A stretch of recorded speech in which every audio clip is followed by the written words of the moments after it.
Hello, first graders, and welcome to another lesson of Meeting Characters and Learning Lessons.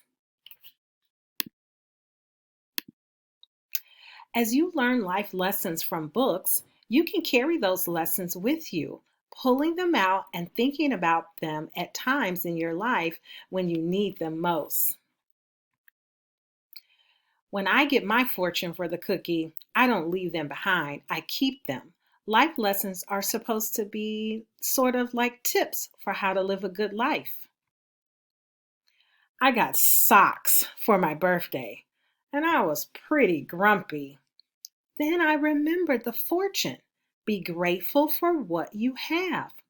So when the person gave me the socks, I said, "Thank you for thinking of me and getting me a present."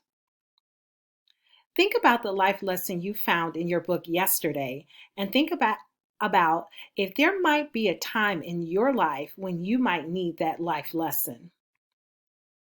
Today, I want to teach you that you don't just think about life lessons at the end of a story, you also think about them when you start reading a new book.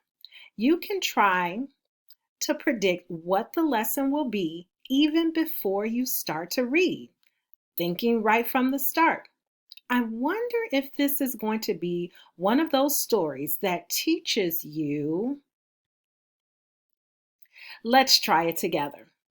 I'll tell you a bit about the beginning of a story, and you will listen thinking, I wonder if this is going to be one of those stories that teaches.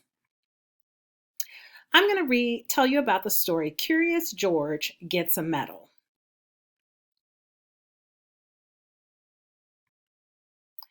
Curious George's friend is gone, and the monkey sees a letter arriving for him, which makes the monkey curious. What is it like to write a letter? He gets into his friend's inkwell, which creates a big mess, so the monkey brings the garden hose and other things, which only makes matters worse. Are you thinking what I'm thinking? I wonder if it is going to be a story that teaches you not to get in trouble, do as you are told, not to make matters worse.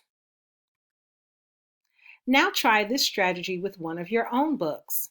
Remember to be thinking about the lesson a story might teach you right from the start of reading and hold on to those lessons.